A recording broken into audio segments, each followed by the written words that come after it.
Hello everyone, this is Abhi Sarkar from Sarkar IT Institute and welcome back to another brand new video. আজকের এই ভিডিওতে আমরা দেখব কিভাবে আমরা সিম্পল ওয়েতে টি-শার্ট ডিজাইন করতে পারি। আজকে আমরা যে ডিজাইনটা করব সেই ডিজাইনের টেক্সট হচ্ছে নেভার গিভ আপ।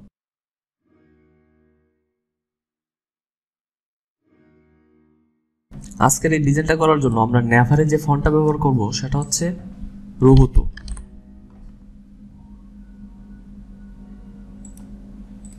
আর গিভ আপের জন্য যে ফন্ট ব্যবহার করব সেটা হচ্ছে একটা স্ক্রিপ্ট ফন্ট। সেজন্য আমরা চলে যাব স্ক্রিপ্ট ফন্টে।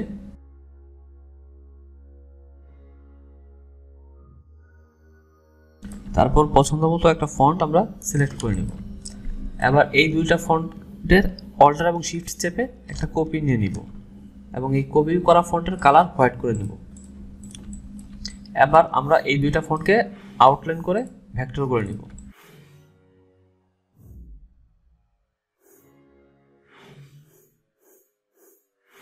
এবার আমি নেভারের 5টা কপি নিয়ে নিলাম। এবার আমরা যে কাজটা করব সেটা হচ্ছে একটা রেক্ট্যাঙ্গেল শেপ নিব।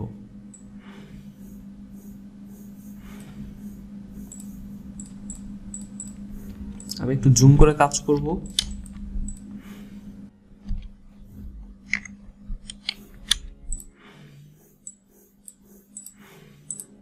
এবার আমি এই রেক্ট্যাঙ্গেলের সাইজটা আরেকটু বড় করে নিব। এরপরে এই রেক্ট্যাঙ্গেলকে একদম সেন্টার অ্যালাইন করে দিব। দেন এটার একটা কপি একদম নিচের দিকে নিয়ে আসব। এবার আমরা যে কাজটা করব, আমরা নেভার এবং আমাদের যে রেক্ট্যাঙ্গেল শেপ রয়েছে সেটাকে একসাথে সিলেক্ট থাকা অবস্থা আমরা শুধু নেভার টেক্সটকে সিলেক্ট করব। এখন এই নেভার টেক্সটের আন্ডারে আমাদের রেক্ট্যাঙ্গেল শেপটা অ্যালাইন হবে। এর জন্য আমরা এখন যে অ্যালাইনটা করব সেটা হচ্ছে ভার্টিক্যাল অ্যালাইন বটম। দেন আমরা শেপ বিল্ডার টুল সিলেক্ট করব এবং নিচের অংশগুলো অল্টার চেপে কেটে দিব।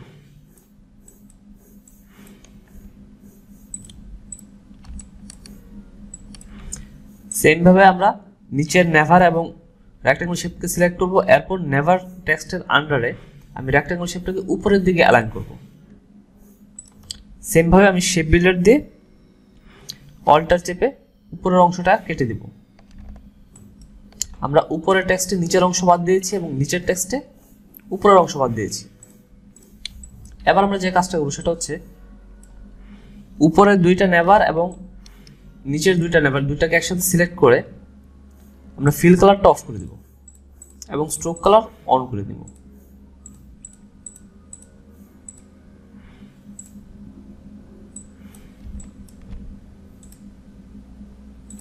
আমার কাছে 2 পিক্সেল সাইজ ঠিক মনে হচ্ছে। এবার আমি এটাকে এক্সপ্যান্ড করে নিব।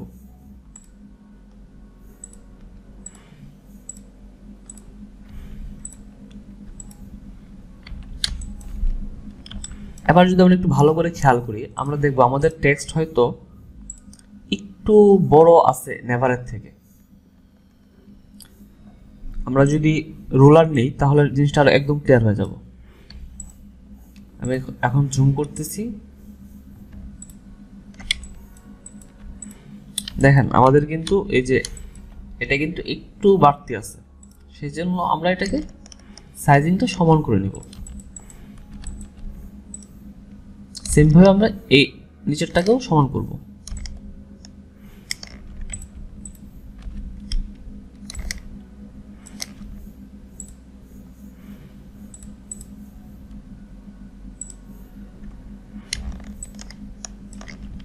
যদি আমাদের এরকম পয়েন্ট মিলাতে অসুবিধা হয় সেক্ষেত্রে আমরা ভিউ থেকে snap to pixel, snap to point এই জিনিসগুলো আমরা অফ করে নিব। সেক্ষেত্রে আমাদের সহজে মিলে যাবে। আমি শিফট এবং অল্টার চাপ দিয়ে কিন্তু সমান করা ট্রাই করতেছি, সেজন্য আমার পরিবর্তনটা কিন্তু দুই দিকেই সমানভাবে হচ্ছে।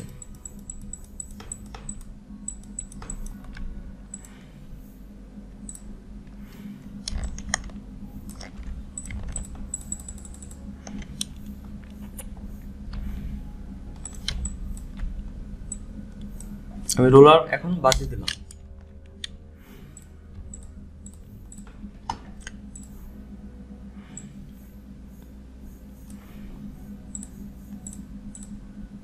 এবার আমি স্পেসিংগুলা সমান করে নিচ্ছি।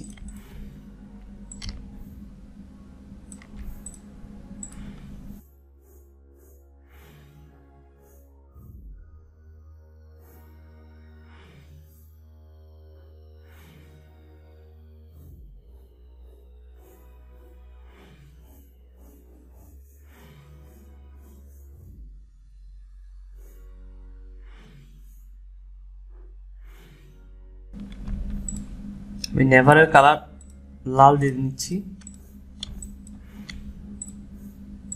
এটাকে আমি উপরে নিয়ে আসবো।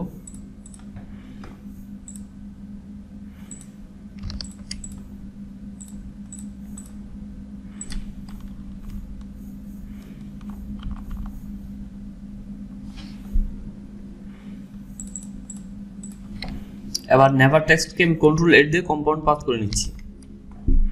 আমি আবারও কালার লাল দিয়ে নিলাম।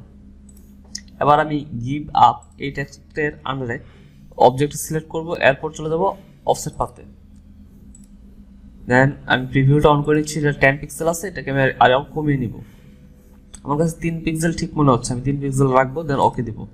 এরপর এডিটে যাব, কাট করব, কাট থেকে পেস্ট ইন ফ্রন্টে ক্লিক করব।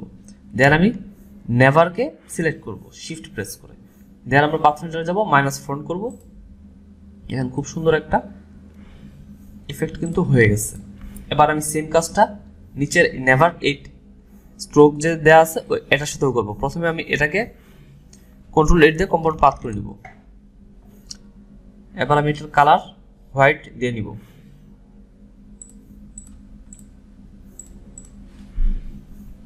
সেম ভাবে আমি এডিটে যাব, পেস্ট ইন ফ্রন্ট ক্লিক করব, এরপর নিচের নেভার সিলেক্ট করব, দেন পাথ ফাইন্ডার থেকে মাইনাস ফ্রন্ট করে কেটে দিব।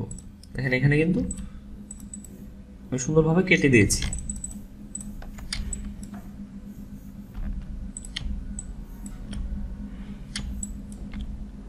এবার আমরা যে কাজটা করবো সেটা হচ্ছে এই নেভার গিভ আপ এই টেক্সটটা আমি আবারও লিখব।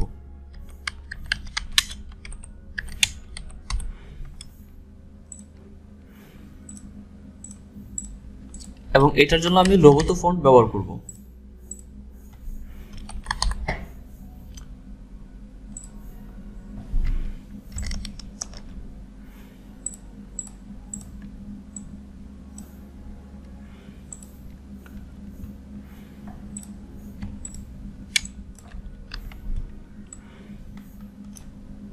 আমি সবগুলোকে একটু এক্সপ্যান্ড করে নিচ্ছি যেন এটা ছোট করলে সব দিকে প্রপোর্শনালি ছোট হয়। আমি নেভার গিভ আপ এটাকে লোগোতো ফন্ট ব্যবহার করতেছি এবং রেগুলার। এবার এটাকে আমি আউটলাইন করে নিলাম।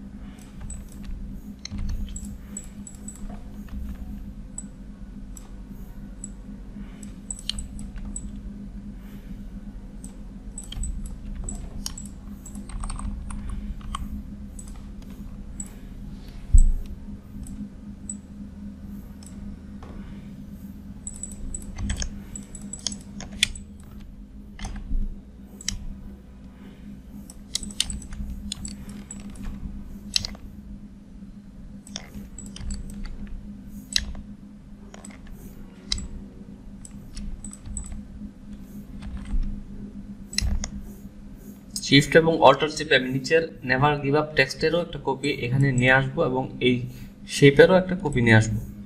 এরপর আমি এভাবে অ্যালাইনটা করতেছি। এবার এটাকে আমি রোটেট করে নিচ্ছি।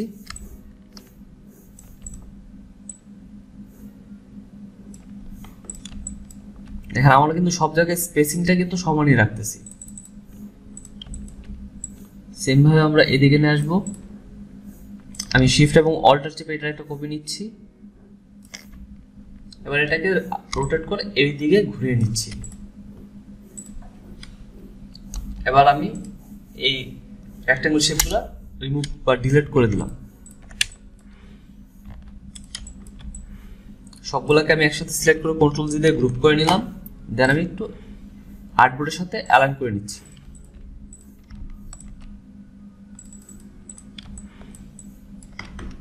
এখন আমরা যদি খেয়াল করি আমাদের নেভার গিভ আপ সাইডের টেক্সট কিন্তু খুব বেশি ভিজিবল এবং এই নেভারগুলা খুব বেশি হোয়াইট থাকার কারণে মাঝখানে যে গিভ আপ এই জিনিসটা খুব একটা ইফেক্টিভ হচ্ছে না, শুধু ডিজাইনে সাদা সাদা সাদা সাদা মনে হচ্ছে। এর জন্য আমরা কালারগুলোকে একটু পরিবর্তন করব। আমরা চারপাশের যে নেভার গিভ আপ টেক্সট রয়েছে প্রথমে এটার সাদা অংশটা একটু কমিয়ে নিব।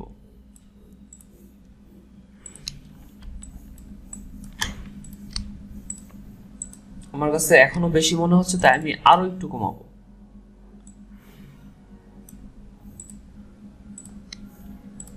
এবার আমি এই নেভার এবং উপরের দুই নেভার কে সিলেক্ট করব, কন্ট্রোল জি দিয়ে গ্রুপ করব। আমি কালার পিকার আই দিয়ে জাস্ট কালারটা নিয়ে নিচ্ছি, দেন আমি আরেকটু কমিয়ে নিচ্ছি। দেখেন নিচের দিকে নিচ্ছি মানে একটু ডার্ক হচ্ছে। এখন যদি আমরা একটু খেয়াল করি, দেখেন গিভ আপ যে জিনিসটা সাদা, এটা কিন্তু খুব বেশি এখন ভিজিবল হচ্ছে ডিজাইনে। আমি সম্পূর্ণ ডিজাইনকে একসাথে সিলেক্ট করতেছি, দেন এক্সপ্যান্ড করতেছি, কন্ট্রোল জি দিয়ে গ্রুপ করতেছি, আর একটু ছোট করব। এবার জুম করব।